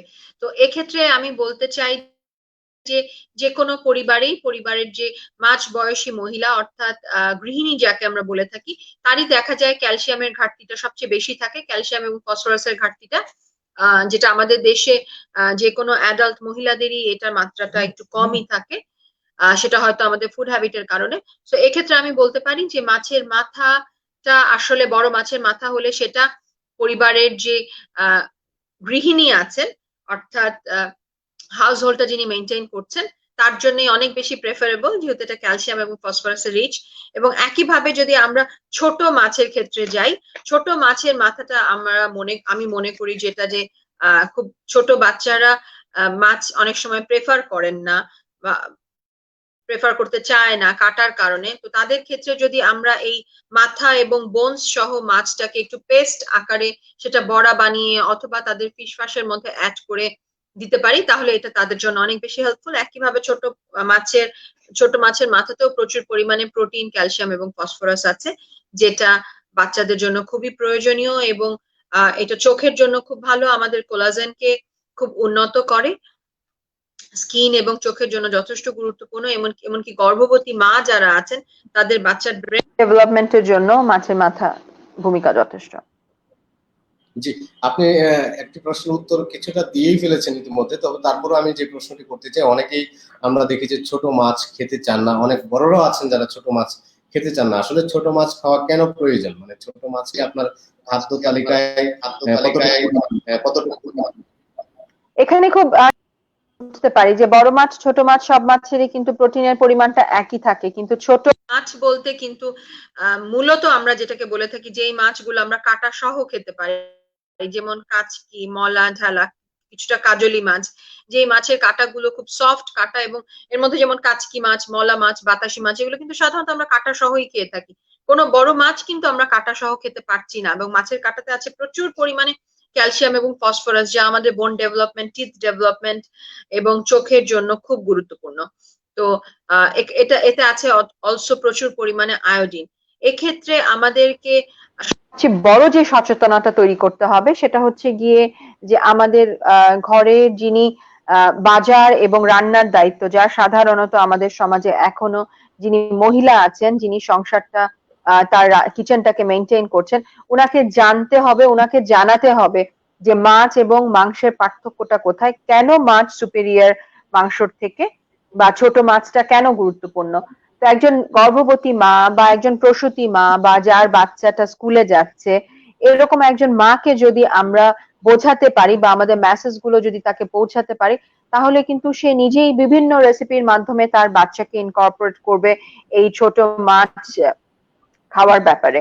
এবং যেটা আমরা অনুষ্ঠানের শুরুতেও আলাপ করেছি যে প্রসেসড মিট যেমন আমাদের এখন খুব বেশি অ্যাভেলেবল, ঠিক একইভাবে আমাদের প্রসেসড ফিশটাকেও অ্যাভেলেবল করতে হবে। আমার সাথেও আরো যারা বক্তা আছেন তারা একটা বিশেষ ভূমিকা এখানে রাখতে পারেন, সেটা হচ্ছে বোনলেস ফিশ ফিলেটটাকে আনা, এবং বাচ্চাদের ক্ষেত্রে এই ছোট মাছগুলো উইথ বোন মাছের পেস্ট যদি আমরা বাজারে অ্যাভেলেবল করতে পারি, অথবা যতদিন পর্যন্ত অ্যাভেলেবল না হচ্ছে এই ছোট মাছগুলো পেস্ট আকারে একটু সিদ্ধ করে সেটাকে পেস্ট আকারে তৈরি করে কিন্তু অনেক রকম খাবারের ভ্যারাইটি বা মেনু প্ল্যান করা যেতে পারে। তাহলেই আমার কাছে মনে হয় যে মাছের ভ্যারিয়েশনসটা এখন যারা ধীরে ধীরে বড় হচ্ছে, নিউ জেনারেশন যারা, তাদের কাছে আকর্ষণীয় হয়ে উঠবে। কারণ বিফ এবং চিকেনের কিন্তু দুটো ভিন্ন স্বাদ, বা মাটনের একটা ভিন্ন স্বাদ, একমাত্র মাছের মাধ্যমেই আমরা স্বাদের অনেক ভ্যারিয়েশনস আনতে পারি। মাছটা যদি প্রপারলি ক্লিন করা থাকে তাহলে আষ্টে গন্ধ, যেটা অনেকে পছন্দ করেন না, সেটা থাকে না। এবং এই মাছ দিয়ে কিছু বিভিন্ন মাছের বিভিন্ন ফ্লেভার, বিভিন্ন মাছের বিভিন্ন স্বাদ, সেটাকে যাতে বাচ্চারা এনজয় করে তার জন্য খুব ছোটবেলা থেকেই তাদের খাদ্য তালিকায় মাছটাকে আনতে হবে। যেমন উইনিং ফুড আমরা যেটা বলে থাকি, যখন বাচ্চা 6 মাস বয়স হয় সবসময় মারা এসে বলে খিচুড়ি দিচ্ছি, তার মধ্যে 2 টুকরো মুরগির মাংস দিচ্ছি। বাচ্চা যখন যে কোনো মিটই কিন্তু বেশ আঁশযুক্ত, প্রথম যখন বাচ্চা একটা খাবার খাচ্ছে তার জন্য কিন্তু এই মানে হাই ফাইবার প্রোটিনটাকে ইনটেক করাটা যথেষ্ট ডিফিকাল্ট হয়ে যায়। আমি সাজেস্ট করে থাকি উইনিং ফুড যেই মারা তার বাচ্চাদের দিয়ে থাকেন, তাদের প্রথম প্রোটিনটাই যাতে ফিশ প্রোটিন হয়, যেটা যদি প্রপারলি বোনলেস করা হয় তাহলে সেটা অনেক সফট এবং ইজিলি ডাইজেস্টেবল, এবং অলসো বাচ্চার ব্রেন ডেভেলপমেন্ট, যেটা সাধারণত আমরা 5 বছর পর্যন্ত ধরে থাকি, তাতে একটি বিশেষ ভূমিকা পালন করে। তো আমি যেটা মনে করি যে আমাদের দেশের মারা অনেক অনেক বেশি কনসার্ন তাদের শিশুদের ব্যাপারে, কিন্তু যেখানে একটা ল্যাকিংস রয়ে যাচ্ছে যে এই মেসেজ গুলো তাদের কাছে পৌঁছানো হচ্ছে না। এই মেসেজ গুলো যদি তাদের কাছে পৌঁছানো যায়, তাহলে আমার মনে হয় ফিশের কনজাম্পশন আমাদের আরো বাড়বে, এবং সেটাই হওয়া বাঞ্ছনীয়। আমরা আপনার সাথে আবারও যুক্ত হব। আমি একটু এই মুহূর্তে যেতে যাচ্ছি ডক্টর মাহফুজুল হকের কাছে। ডক্টর মাহফুজুল হক, আপনি কি শুনতে পাচ্ছেন আমাকে? জি জি, আমি শুনতে পাচ্ছি। নিশ্চয়ই আপনি আমাদের পুষ্টিবিদ রয়েছেন, তার কথা শুনেছেন। তিনি যে বলেছেন যে আসলে এই যে ভ্যালু এডেড প্রোডাক্ট, মাছের টেস্ট করা, সেই প্রোডাক্ট গুলো যদি দেওয়া যায় তাহলে এই নতুন প্রজন্মের কাছে হয়তো মাছকে আরো বেশি জনপ্রিয় করা যাবে, কিংবা তাদের যে প্রয়োজন, জনপ্রিয়তার বিষয়টি হচ্ছে গুরুত্ব, প্রয়োজনীয়তা, সেটি কিন্তু এই নতুন প্রজন্মের তাদের গ্রোথের জন্য অনেক বেশি প্রয়োজন মাছ থেকে তাদের প্রোটিনটা গ্রহণ করা। আমি এই বিষয়টাতে আপনার কাছে জানতে চাই, যেহেতু আমরা চাষের ক্ষেত্রে কিংবা উৎপাদনের ক্ষেত্রে একটি স্বস্তির জায়গা আছে, এবং মাছের স্বাদ বাড়ানোর ক্ষেত্রে আপনি যে সমস্যাগুলো রয়েছে সেই সমস্যাগুলোর কথা ইতিমধ্যে তুলে ধরেছেন। এই যে নতুন প্রজন্মের কাছে মাছকে জনপ্রিয় করা, সেই উদ্যোগগুলো আসলে কিভাবে নেওয়া যায়, কিংবা তারা এই উদ্যোগগুলো নিতে পারে, আপনার কাছে কি মনে হয়? অনেক ধন্যবাদ। আসলে আমি প্রথমে দুঃখ প্রকাশ করে নিচ্ছি যে আমার লাইনটা ডিস্টার্ব করছিল বারবার, আজকে কেন জানি ডিস্টার্ব হচ্ছিল। আসলে দুঃখিত, এখন মনে হচ্ছে যেন কনসিস্টেন্সি আসছে লাইনে আমার। তো আমি প্রথমেই আবার ধন্যবাদ দিতে চাই, বিশেষ করে আমাদের এই পুষ্টিবিদ আপাকে, যে উনি মাছকে নিয়ে খুব জানেন এবং মাছকে খুব গুরুত্ব সহকারে এখানে উপস্থাপন করলেন compare to other protein source. তো এটি কিন্তু ইন্ডিকেট করে যে আমাদের সর্বস্তরে মাছ সম্পর্কে একটি ভালো ধারণা বা আমরা একটা আইডিয়া পোষণ করে থাকি। তো আপনি যেমনটি বলছিলেন, আসলে আমার আগের বক্তব্যে কিছু কিছু অংশ কেটে গিয়েছিল ইন্টারনেটের কানেকশনের সমস্যার কারণে। আমি যেটি বলছিলাম যে আমাদের আসলে যে প্রতিষ্ঠানগুলি, বিশেষ করে বাংলাদেশ মৎস্য গবেষণা ইনস্টিটিউট, মৎস্য অধিদপ্তর, মৎস্য গবেষণা ইনস্টিটিউট তাদের গবেষণার মাধ্যমে প্রযুক্তির উদ্ভাবন, এবং মৎস্য অধিদপ্তর তাদের মাঠ পর্যায়ের যে কর্মকর্তা আছেন বা যে স্টাফ আছেন তাদের মাধ্যমে টেকনোলজি গুলো মাঠ পর্যায়ে, চাষি পর্যায়ে ডিসেমিনেট করার জন্য ব্যাপক কাজ করেছেন। তাতে করে এটা একটা বিশাল বড় আপনার ইন্ডাস্ট্রিতে রূপান্তরিত হয়েছে। এবং এর সাথে যেমন আমাদের এখানে একজন খাদ্যের সাথে সংশ্লিষ্ট একজন বিশিষ্ট ব্যক্তি আমাদের এখানে আছেন, এবং ওনাদের কর্মতৎপরতা, পাশাপাশি আপনার ড্রাগস এন্ড কেমিক্যাল ইন্ডাস্ট্রি তাদের কর্মতৎপরতা, সব মিলে একটা বিশাল কমার্শিয়াল স্কেলে রূপ ধারণ করেছে। এখন যে জায়গাটাতে মূল সমস্যা, সেটা হচ্ছে আপনার ভ্যালু এডিশন। আমি যেটি বলছিলাম যে আরেকটি সংস্থা আছে গভর্নমেন্টের, সেটা হচ্ছে বাংলাদেশ ফিশারিজ ডেভেলপমেন্ট কর্পোরেশন। তো তাদের কর্মকাণ্ড কিন্তু আপনার নির্দিষ্ট এলাকাতে সীমাবদ্ধ, এবং তাদের কর্মকাণ্ডর যে আপনার মিশন ভিশন এরকম দুই একটি পয়েন্টের ভিতরে সীমাবদ্ধ। আমি মনে করি যে তাদের কর্মকাণ্ডগুলো সারা বাংলাদেশে, যেখানে আপনার মাছের চাষের মাধ্যমে উৎপাদন ব্যাপক আকারে বেড়ে যাচ্ছে, সেখানে তাদের কর্মকাণ্ডকে আপনার বিস্তার করা প্রয়োজন। এবং আমি মনে করি সেখানে আমাদের যে গ্রামীণ যে জনগোষ্ঠী আছে তাদেরকে ট্রেন্ড আপ করার মাধ্যমে এই মাছগুলোকে কিভাবে প্রসেস করা যায়, প্রসেস করে কিভাবে ভ্যালু এডেড প্রোডাক্ট তৈরি করা যায়। আমরা জানি গত 10-12 বছরে বাংলাদেশে যে আপনার বিদ্যুতের যে সরবরাহ অত্যন্ত ডাইভার্সিফাইড হয়েছে, এবং সর্বত্রই আপনার বিদ্যুৎ কিন্তু এখন আসছে। ইচ্ছা করলে বিদ্যুৎ ব্যবহারের মাধ্যমে লোকাল ছোট ছোট কোল্ড স্টোরেজ করা যেতে পারে, এবং সেখানে রেফ্রিজারেটর স্থাপন করা যেতে পারে। এই রেফ্রিজারেটর বা কোল্ড স্টোরেজের উপর ভিত্তি করে সেখানে মাছকে ফার্স্ট হ্যান্ড প্রসেসিং সিস্টেম চালু করা যেতে পারে।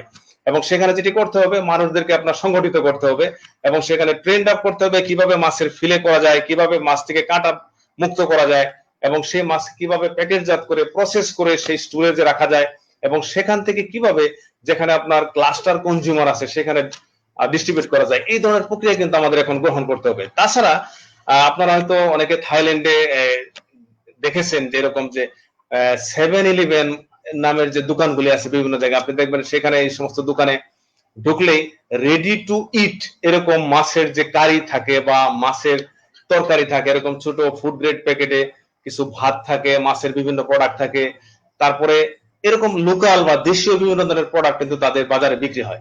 তো এই ধরনের সিস্টেম কিন্তু বাংলাদেশের প্রয়োজন আমাদের, যাতে আপনার দেশীয় যে প্রোডাক্ট গুলি আছে, সেটা মাছের ভর্তা হইতে পারে, মাছের কারি হইতে পারে, সেগুলো যাতে আপনার এরকম গ্রামে বা শহরে বিভিন্ন দোকানে যাতে ছড়িয়ে ছিটিয়ে থাকে, সেজন্য আমাদের এখানে ভ্যালু এড করা দরকার। পাশাপাশি এর চেয়ে আপগ্রেড ভ্যালু এডিশনের জন্য এই বিএফডিসির মাধ্যমেই এই সমস্ত অঞ্চলে আপনার গ্রাম অঞ্চলে যেখানে মাছ বেশি উৎপাদিত হয় সেখানে আরো ফার্দার ভ্যালুয়েশনের সুযোগ আছে কিনা, সেখানে ফিশ বল, ফিশ ফিঙ্গার আরেকটু ভ্যালুয়েশন করা যায় কিনা। এই ভ্যালুয়েশনের মাধ্যমে বাংলাদেশে এখন প্যাকেজিং এর যে আপনার উন্নতিটা হয়েছে, সেই প্যাকেজিং যে ম্যাটেরিয়ালস গুলো আছে সেগুলো ব্যবহারের মাধ্যমে প্রোডাক্ট গুলি বাজারে ছড়িয়ে দেওয়া যায় কিনা, তাতে করে দেখা যাবে যে নতুন যে প্রজন্ম তারা কিন্তু মাছ খাবে। এবং এখানে আপনার আরো কিছু প্রশ্ন আসছে, এরকম আমি দেখলাম যে আপনার লাইভ কমেন্টের ভিতরে আমি একটি প্রশ্ন দেখছিলাম, একটু উত্তর দিতেই হবে আমাকে। সেটি এরকম যে পাঙ্গাস বা তেলাপিয়া নিয়ে এক ধরনের কিন্তু প্রপাগান্ডা আছে বর্তমানে, যে এই সমস্ত মাছের ভিতরে হয়তো হরমোন থাকে বা অ্যান্টিবায়োটিক থাকে। আমি একেবারে আমার গবেষণার আলোক থেকে বলতে আমি খুব দৃঢ় কণ্ঠে বলতে চাই এইভাবে যে আমরা ময়মনসিংহ অঞ্চলের পুকুরের বিভিন্ন বয়স, যেমন ধরেন কোন পুকুরের বয়স 20 আর কোন পুকুরের বয়স 10 বছরের নিচে, এরকম আমরা বিভিন্ন বয়সের পুকুরের পাঙ্গাস এবং তেলাপিয়ার পুকুরের পানি, মাছ এবং পুকুরের কাদা নিয়ে গবেষণা করে দেখেছি এরকম যে আমরা বিভিন্ন ধরনের কেমিক্যালস, অ্যান্টিবায়োটিক, হেভি মেটাল এই সমস্ত উপাদানগুলি আমরা চেক করেছিলাম বা টেস্ট করেছিলাম ল্যাবরেটরিতে খুবই সফিস্টিকেটেড হয়েছে। তো আমরা যেটি পেয়েছি আপনার এই সমস্ত মাছে কোনো ধরনের অ্যান্টিবায়োটিক নাই, এই সমস্ত মাছে কোনো ধরনের আপনার অ্যান্টিমাইক্রোবায়াল যে সাবস্টেন্সেস গুলি আছে এগুলি নাই। সামান্য কিছু হেভি মেটাল আছে, তাও সেটার যে লিমিট সেটা আপনার ডেঞ্জার লেভেলের নিচেই বলা যায় আর কি। তো সেক্ষেত্রে আমরা বলতে পারি যে এই সমস্ত মাছ কিন্তু খাওয়া খুবই নিরাপদ।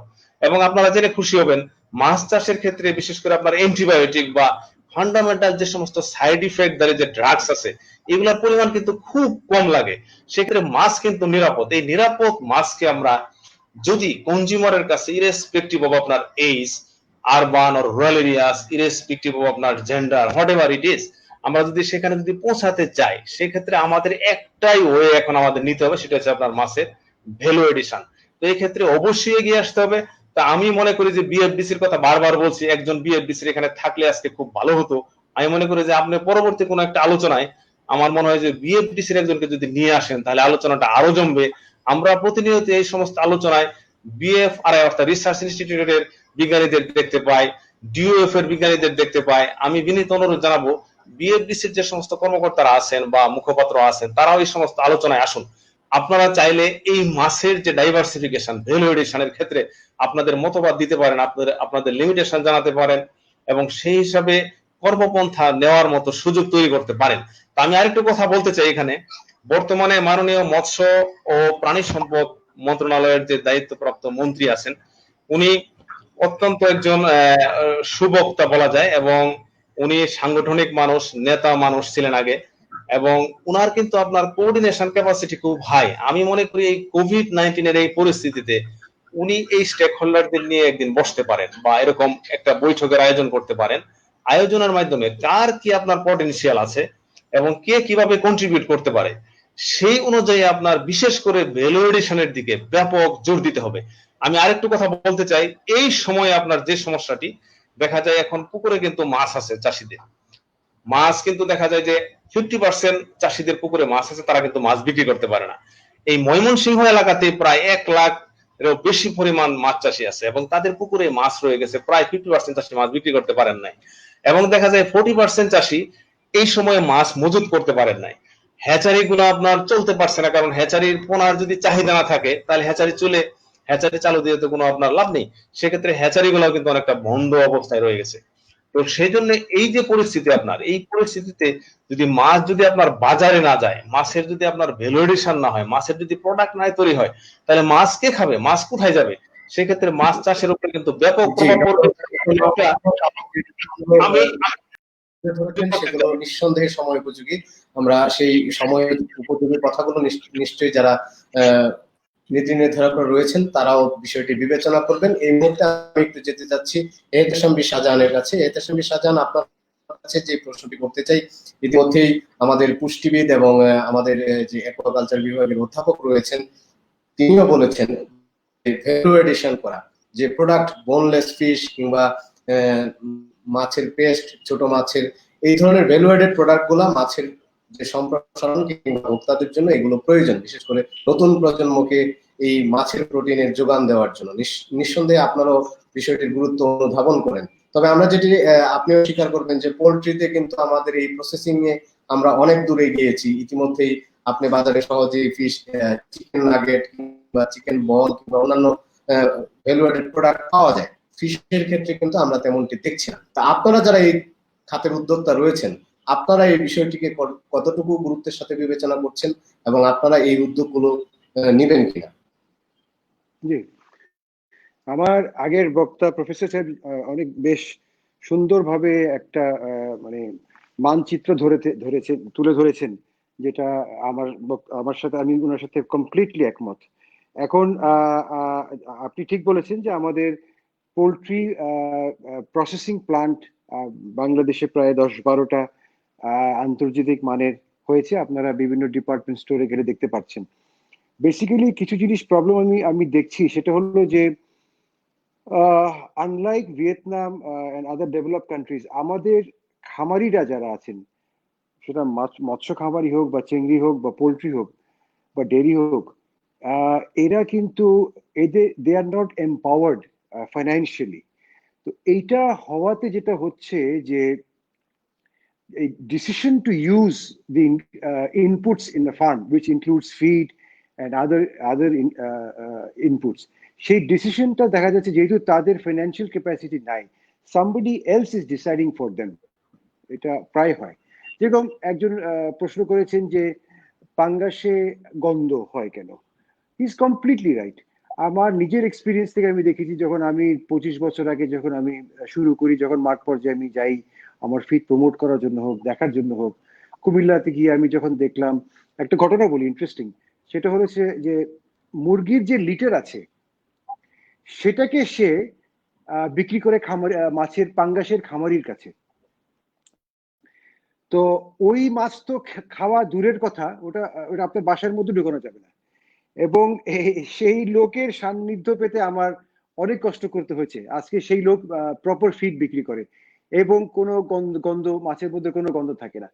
এবং প্রফেসর সাহেব যেটা বললেন, this is not only the feed. আমিও আপনার ভিয়েতনামে মিকং নদীর পাশে যেটা দেখেছি, যে সব নদীর পারে একদিক দিয়ে ফ্রেশ পানি ঢুকে আরেক দিক দিয়ে বেড়ে যাচ্ছে। তো এখন প্রসেসিং জিনিসটা যেটা হচ্ছে যে একটু সময় সাপেক্ষ। আমরা যেটা বিনিয়োগ করে প্রসেসিং টা দাঁড়া করেছি, সেটা হলো এখনো পোল্ট্রিতে আছে, বিকজ পোল্ট্রিতে প্রসেসিং আমাদের জন্য ইজিয়ার হয়।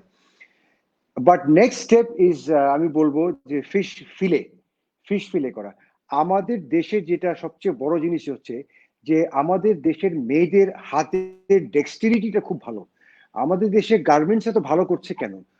Why is he not going to Africa, for example? Because African মেয়েদের হাতে দেখা গেছে ডেক্সটিরিটি অত ভালো না, তারা অত নিখুঁত কাজ করতে পারে না।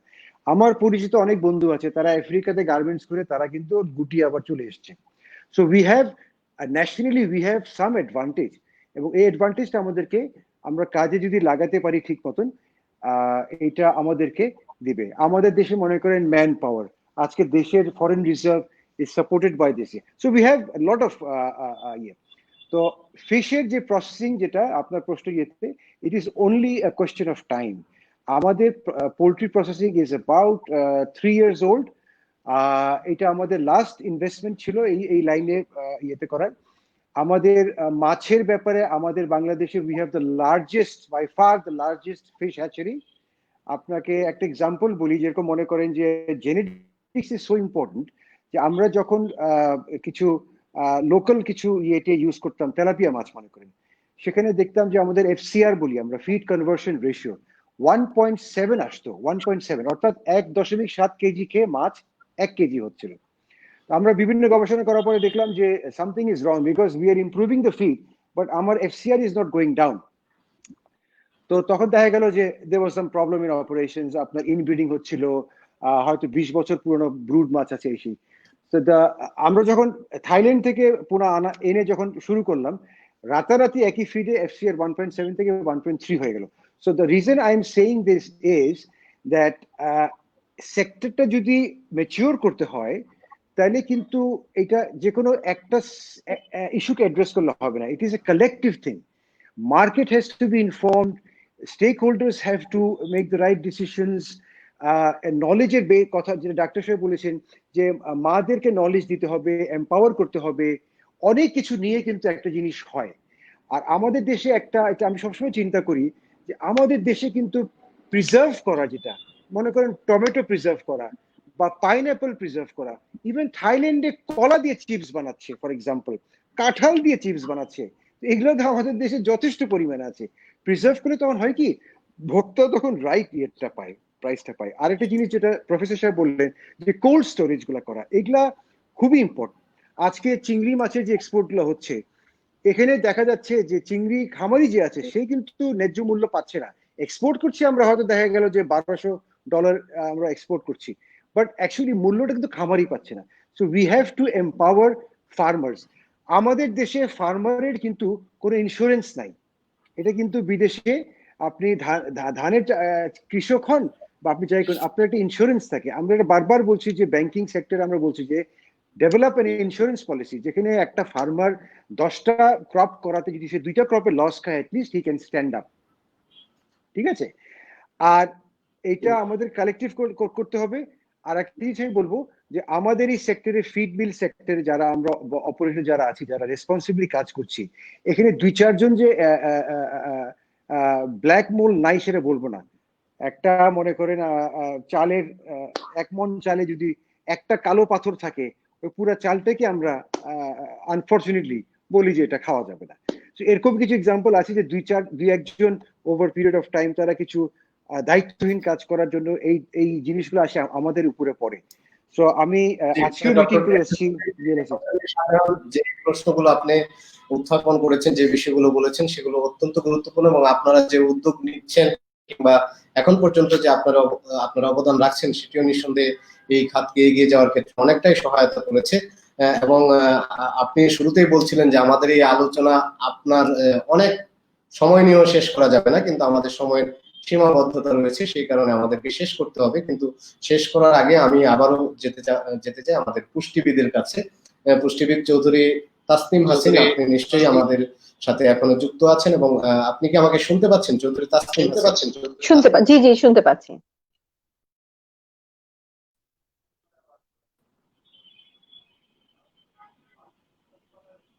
এখন কিন্তু আমি শুনতে পাচ্ছি না। এখন শুনতে পাচ্ছেন? এখন শুনতে পাচ্ছি। জি, অনেক লম্বা আলোচনা হলো, কিন্তু তারপরেও আমার মনে হয় আরো লম্বা আলোচনা করে এই যে মাছের পুষ্টিগুণ কিংবা মাছের এই যে ব্যবস্থাপনা, মাছ চাষ, সেগুলো নিয়ে আলোচনা শেষ হবে না। তারপর আমাদেরকে শেষ করতে হবে। আমরা এই মুহূর্তে আপনার কাছে কিছু প্রশ্ন নিয়ে যেতে চাই। সেই প্রশ্নগুলো হচ্ছে, একটি প্রশ্ন হচ্ছে যে মাছের তেল অনেক ক্ষেত্রে অনেকে বলেন যে সেটি ভালো না, কিংবা তেলের সম্পর্কে অনেক ভুল ধারণা আছে। আসলে মাছের তেল কতটুকু উপযোগী সেটি আপনি একটু বলবেন। আরেকটি বিষয় জানতে চাই যে মাছের ডিম, আসলে মাছের ডিম অনেকে আলাদাভাবে খান, কিংবা অনেকে মাছের ডিম খেতে পছন্দ করে না, কিন্তু মাছের ডিমের পুষ্টিগুণ কি, এই দুইটি বিষয় আমাদেরকে একটু যদি পরিষ্কার করে বলেন। ধন্যবাদ। মাছের তেল বিষয়ে প্রশ্নটি খুব গুরুত্বপূর্ণ একটি প্রশ্ন। হ্যাঁ, মাছের তেলের ব্যাপারে আমাদের অনেকেরই অনেক ভ্রান্ত ধারণা আছে। নিঃসন্দেহে নদীর মাছের ক্ষেত্রে নদীর মাছের তেলটা মাংসের তেলের মতোই কাছাকাছি হার্মফুল তাদের জন্য যাদের কোলেস্টেরল লেভেল হাই, অথবা যারা ওভারওয়েট, অথবা যাদের হাইপারটেনশন আছে। কিন্তু ইয়াং জেনারেশনের জন্য এই মাছের তেলটি যথেষ্ট উপকারী। এখানে একটা বিষয় আমাদেরকে লক্ষ্য রাখতে হবে, সামুদ্রিক মাছ নাকি নদীর মাছ, অর্থাৎ মিঠা পানির মাছ আমরা যেটাকে বলে থাকি। নদীর মাছের ক্ষেত্রে আমরা মাঝ বয়সী যারা আছি তাদের থেকে শুরু করে যারা যে কোনো ডিজিজ কোমরবিড কন্ডিশনে আছেন, তারা একটু তৈলাক্ত পোর্শনটা অ্যাভয়েড করাই ভালো। কিন্তু ঠিক উল্টো কাজটা করতে হবে সামুদ্রিক মাছের ক্ষেত্রে। সি ফিশের তৈলাক্ত পোর্শনেই আমরা যে ওমেগা 3 ওমেগা 6 এর কথা বারবার বলে আসছি, সেই পার্টটুকু থাকে। ইলিশও একটি সামুদ্রিক মাছ। সো এক্ষেত্রে যেটা লক্ষ্য রাখতে হবে যে যারা কোনো কার্ডিয়াক ডিসঅর্ডার অথবা হাইপারটেনশনে ভুগছেন, তারা সামুদ্রিক মাছের তেলের অংশটা প্রেফার করবেন, নদীর মাছের তেলের তৈলাক্ত অংশটা কিছুটা অ্যাভয়েড করে চলবেন। মাছের ডিম খুবই সুস্বাদু একটি খাবার। সুন্দর একটি প্রশ্ন করেছেন। মাছের ডিমের প্রতি অনেকেরই একটা আকর্ষণ থাকে।